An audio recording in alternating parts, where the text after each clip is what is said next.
नमस्कार दोस्तों, स्वागत है आप सभी का। इस वीडियो में हम बात करेंगे हबल टेंशन के बारे में कि हबल टेंशन का मतलब क्या है, ये होती क्या है, और फिर हम देखेंगे कि हमारी पूरी दुनिया की जो कॉस्मोलॉजिस्ट हैं वो इसके लिए क्यों कंसर्न है। तो सारी चीज़ों को हम विस्तार से देखने वाले हैं। यहाँ पे इस वीडियो को अंत तक देखिएगा।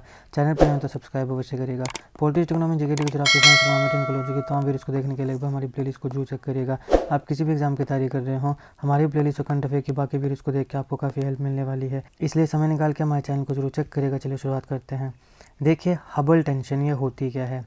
जो यूनिवर्स की एक्सपेंशन रेट है, अब सब जानते हैं कि हमारा यूनिवर्स बना कैसे। इसके पीछे काफ़ी थ्योरीज हैं। इसमें सबसे ज़्यादा जो एक्सेप्टेड थ्योरी है वो है big bang theory. Big bang theory ये बोलती है कि एक छोटा सा पॉइंट, जैसे आपके पेन की निब होती है ना, उतना छोटा सा पॉइंट वहाँ से ब्लास्ट हुआ और हमारा पूरा का पूरा यूनिवर्स बना। अभी जो यूनिवर्स है, ये यूनिवर्स एक्सपैंड हो रहा है, निरंतर ये एक्सपैंड हो रहा है। तो इसका जो एक्सपेंशन रेट है उसको हम मेज़र करते हैं। कैसे मेज़र करते हैं उसको हम आगे देखेंगे। लेकिन हम जितने भी अलग तरीक़ों से यूनिवर्स के एक्सपेंशन रेट को मेज़र करते हैं, उसकी जो मेज़रमेंट है वो अलग अलग आती हैं। इसको मैं आगे विस्तार से कवर करूँगा। तो ये जो यूनिवर्स के एक्सपेंशन रेट की मेज़रमेंट में जो डिस्क्रिपेंसी आ रही है उसको हम कहते हैं हबल टेंशन। तो हबल टेंशन क्या है कि यूनिवर्स का एक्सपेंशन रेट जब हम मेज़र करते हैं, अलग अलग मेज़रमेंट्स लेते हैं अलग अलग तरीक़ों से, तो उन मेज़रमेंट्स में अलग अलग वैल्यू आ रही है, उसमें डिस्क्रिपेंसी आ रही है। वो जो डिस्क्रिपेंसी है उसको हम हबल टेंशन बोलते हैं। अब हाल ही में जर्मनी और यूके, इन दो देशों के कुछ साइंटिस्ट ने मिलके इसकी एक प्रपोज्ड एक्सप्लेनेशन दी। ये कारण है कि आजकल ये काफ़ी खबरों में बना हुआ है, क्योंकि अभी हाल ही में जर्मनी और यूके के कई साइंटिस्ट हैं जिन्होंने इसकी एक एक्सप्लेनेशन दी कि क्या कारण है कि यूनिवर्स का जो एक्सपेंशन रेट है उसके मेजरमेंट में डिस्क्रिपेंसी आ रही है। अब क्या एक्सप्लेनेशन है उसको हम आगे देखेंगे। अब यहाँ पे कंसेप्ट आता है हबल कांस्टेंट का, जिसको H0 से डिनोट करते हैं। ये एक फंडामेंटल पैरामीटर है हमारी कॉस्मोलॉजी का। कॉस्मोलॉजी और यूनिवर्स से रिलेटेड जितनी भी चीज़ें खबरों में होती हैं उन सारी चीज़ों को मैं कवर करता हूँ। आपको वो सारी वीडियोस की लिंक मेरी एक प्लेलिस्ट साइंस में मिल जाएंगे, तो उस प्लेलिस्ट को जरूर चेक करिएगा। इस पूरी प्लेलिस्ट का लिंक मैं आपको डिस्क्रिप्शन में भी दे दूँगा और आप मेरे चैनल में जाके भी चेक कर सकते हैं। तो अब यहाँ पर जो हबल कॉन्स्टेंट है H0, ये फंडामेंटल पैरामीटर है कॉस्मोलॉजी का। ये हमारा जो यूनिवर्स का करंट इस समय का जो एक्सपेंशन रेट है उसको डिस्क्राइब करता है। कौन डिस्क्राइब करता है? Hubble constant. हबल कांस्टेंट की जो यूनिट है वो है किलोमीटर्स पर सेकंड पर मेगा पारसेक। किलोमीटर पर सेकंड पर मेगा पारसेक, ये यूनिट है हबल कांस्टेंट की।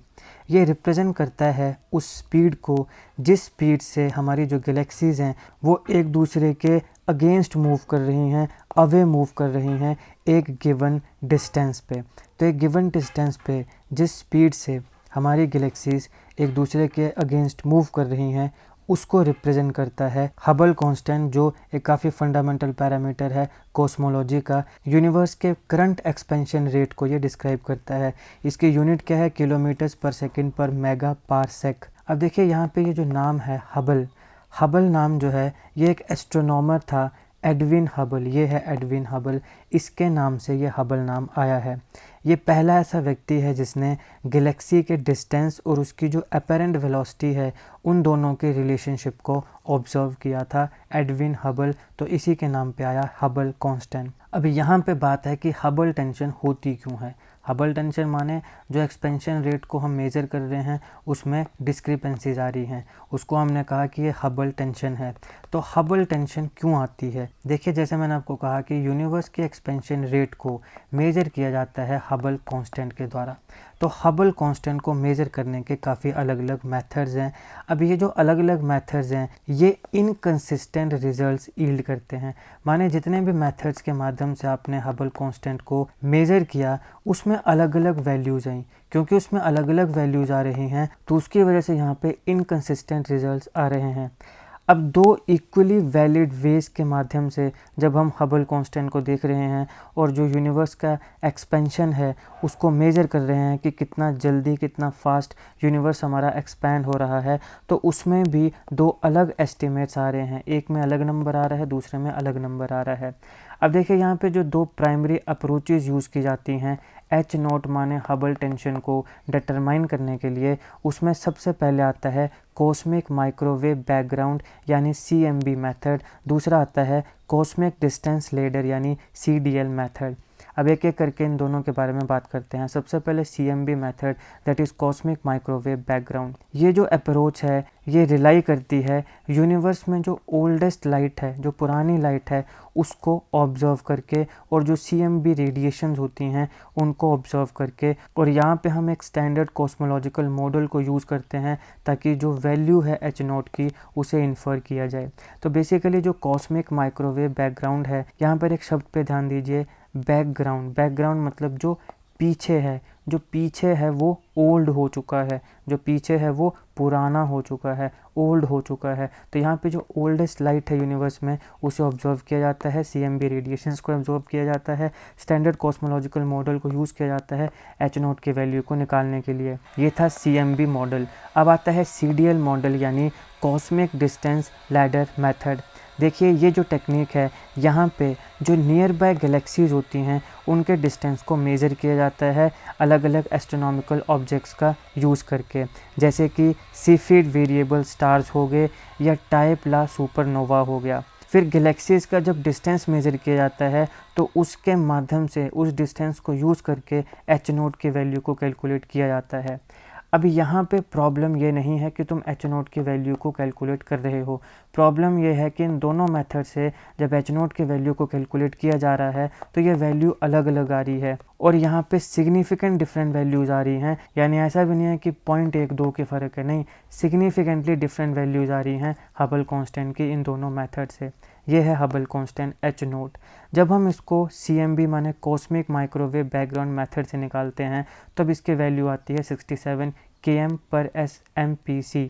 लेकिन अगर हम इसको कॉस्मिक डिस्टेंस लैडर मेथड से निकालते हैं तो इसकी वैल्यू 74 km/s/MPC आ जाती है। तो यहाँ पे आप देख सकते हो कि ये दोनों कितनी सिग्निफिकेंटली डिफरेंट वैल्यूज़ हैं हबल कांस्टेंट की। CMB से जब निकाल रहे हैं तो 67 पहुँच रही है, लेकिन जब कॉस्मिक डिस्टेंस लैडर मेथड से निकाल रहे हैं तो 74 है। तो ये काफ़ी सिग्निफिकेंटली डिफरेंट वैल्यूज़ बन जाती हैं। अब यहाँ पे इन दोनों मेथड्स में जो वैल्यूज़ आई उनमें जो डिस्क्रिपेंसी आ रही है, एक में 67 आ रहा है, एक में 74, तो ये जो डिस्क्रिपेंसी है इसके काफ़ी फार रीचिंग इम्प्लीकेशंस हो सकती हैं हमारे अंडरस्टैंडिंग जो है यूनिवर्स की उसके ऊपर। तो यहाँ पे हमारे लिए काफ़ी फार रीचिंग इम्प्लीकेशंस हैं जो हमारी यूनिवर्स की अंडरस्टैंडिंग है। यही कारण है कि ये काफ़ी प्रॉब्लमेटिक है। अब ये फार रीचिंग इम्प्लीकेशंस क्यों हैं? क्योंकि जब वैल्यूज़ में इतनी ज़्यादा वेरिएशन आ रही है जिसको हम हबल टेंशन बोल रहे हैं, तो ये जो डिस्क्रिपेंसी है ये हमें ये बता रहा है कि करंट जो हमारा कॉस्मोलॉजिकल मॉडल्स है वो इनकम्प्लीट है। हमारी इस समय जो कॉस्मोलॉजिकल मॉडल्स की अंडरस्टैंडिंग है ये इनकम्प्लीट है, ये अधूरी है। ये पहली चीज़ इंडिकेट कर रहा है। दूसरा, हो सकता है कि यूनिवर्स में इस पॉइंट ऑफ टाइम में भी एक अननोन फिज़िकल फिनोमिना काम कर रहा है जिसके बारे में हमें जानकारी नहीं है। तो इतनी ज़्यादा हम जब बात करते हैं साइंस ने तरक्की की, ये किया वो किया, तो फिर कैसे ये चीज़ें रह गई, ये एक कहीं ना कहीं प्रॉब्लम क्रिएट करता है, या फिर जितने भी हमारे कॉस्मोलॉजिस्ट हैं या जो साइंटिस्ट हैं उनके दिमाग में खटकता है। तो यहाँ पे जो हबल टेंशन है ये दो चीज़ें इंडिकेट कर दी हैं। पहला कि हमारा जो करंट कॉस्मोलॉजिकल मॉडल है वो इनकम्प्लीट है। दूसरा कि हमारे यहाँ पे कुछ ना कुछ अननोन फिज़िकल फिनोमिना हो रहा है। अब देखिए हबल टेंशन की क्या एक्सप्लेनेशन दी गई। मैंने आपको बताया कि जर्मनी और यूके के साइंटिस्ट ने अभी हाल ही में इसकी एक जो एक्सप्लेनेशन है उसको प्रपोज़ किया कि क्या कारण है कि हबल टेंशन होती है। तो इसकी क्या एक्सप्लेनेशन दी गई। सबसे पहले आता है सिस्टमैटिक एरर, कि हो सकता है कि जो हमारे मेजरमेंट मेथड्स हैं उनमें कोई ना कोई सिस्टमैटिक एरर हो जिसकी वजह से डिस्क्रिपेंसी आ रही है। दूसरा आता है new physical process. Hubble tension ऐसा भी बता रहा है कि हो सकता है कि हमारे यूनिवर्स में एक नया फिज़िकल प्रोसेस या पार्टिकल हो जो हमारे जो स्टैंडर्ड कॉस्मोलॉजिकल मॉडल है उसमें अकाउंट नहीं किया है। तो ये किस प्रकार के फिज़िकल प्रोसेसेस हो सकते हैं, जैसे डार्क एनर्जी है या न्यूट्रियॉन्स हैं जिनकी कुछ अनएक्सपेक्टेड प्रॉपर्टीज़ हैं जिसकी वजह से ये डिस्क्रिपेंसी यूनिवर्स के एक्सपेंशन रेट में देखने को मिल रही है, जिस डिस्क्रिपेंसी को हम हबल टेंशन बोल रहे हैं। फिर आता है मॉडिफाइड ग्रेविटी। अब कुछ साइंटिस्ट का ऐसा मानना है कि कि ये जो हबल टेंशन है, हम इस प्रॉब्लम को रिजॉल्व कर सकते हैं अगर हम आइंस्टीन की जो थ्योरी ऑफ जनरल रिलेटिविटी है उसको मॉडिफाई करें, क्योंकि ये जो थ्योरी ऑफ जनरल रिलेटिविटी है यही हमें यूनिवर्स के एक्सपेंशन और जो ग्रेविटी की अंडरस्टैंडिंग है उसके बारे में बताता है। तो आइंस्टीन की थ्योरी ऑफ जनरल रिलेटिविटी को अगर हम मॉडिफाई कर दें तब भी हमारी जो हबल टेंशन की प्रॉब्लम है उसको रिजॉल्व किया जा सकता है। अब यहाँ पे सीधे सीधे आइंस्टीन की जो थ्योरी ऑफ जनरल रिलेटिविटी है उसके ऊपर सवाल खड़े किए गए हैं कि हो सकता है कि इसमें ही कमियां हों, क्योंकि इसी की वजह से हम ग्रेविटी और यूनिवर्स के एक्सपेंशन को समझ पाए। तो हो सकता है इसमें ही कमियां हैं, इसमें सारी चीज़ें कवर नहीं हैं। तो कहीं ना कहीं आइंस्टीन की थ्योरी ऑफ जनरल रिलेटिविटी के ऊपर भी सवाल खड़े किए। अब हबल टेंशन को रिजॉल्व करना ये हमारे जो वर्ल्ड वाइड कॉस्मोलॉजिस्ट हैं उनकी इस समय टॉप प्रायोरिटी बना हुआ है।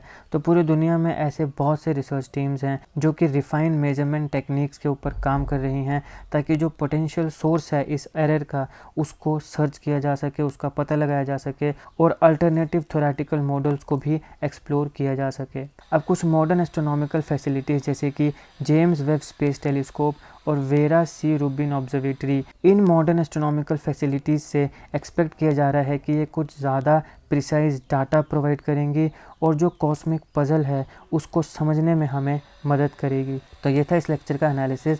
यहाँ पे हमने देखा हबल टेंशन क्या है, ये क्यों खबरों में है, इसका मतलब क्या है, हबल कांस्टेंट क्या है, इसका नाम हबल कहाँ से पड़ा, फिर कौन कौन से अलग मेथड्स हैं जिसके माध्यम से हम जो यूनिवर्स का एक्सपेंशन रेट है उसको मेज़र करते हैं। फिर जब उस मेजरमेंट में डिस्क्रिपेंसीज आती हैं तो उसको हम हबल टेंशन बोलते हैं। अंततः हमने देखा कि जर्मनी और यूके के साइंटिस्ट ने कौन कौन सी एक्सप्लेनेशंस दी हैं कि क्या कारण है जिसकी वजह से हबल टेंशन हो रही है और कैसे जो मॉडर्न एस्ट्रोनॉमिकल फैसिलिटीज़ हैं वो आने वाले समय में इन चीज़ों को टैकल कर सकती हैं। तो ये इस लेक्चर का इन डेप्थ एनालिसिस था। आई होप आपको वीडियो अच्छी लगी हो। अगर आपको अच्छी लगे तो लाइक करिएगा, शेयर करिएगा।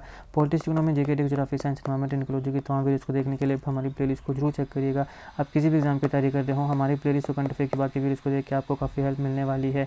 ये टॉपिक साइंस एंड टेक्नोलॉजी के पॉइंट ऑफ व्यू से काफ़ी इंपॉर्टेंट है। साइंस के ऊपर मैंने और भी काफ़ी वीडियोज़ बनाई हैं, जाइए मेरी प्लेलिस्ट में साइंस, वहाँ पर आपको काफ़ी वीडियोज़ देखने को मिल जाएंगी। जीके करंट अफेयर और जीके टिक्स की ऐसी वीडियोज़ के लिए हमारे चैनल को सब्सक्राइब करिएगा, बेल आइकन को जरूर दबा लीजिएगा ताकि किसी भी वीडियो की नोटिफिकेशन आपसे मिस ना हो। आपका बहुत बहुत धन्यवाद।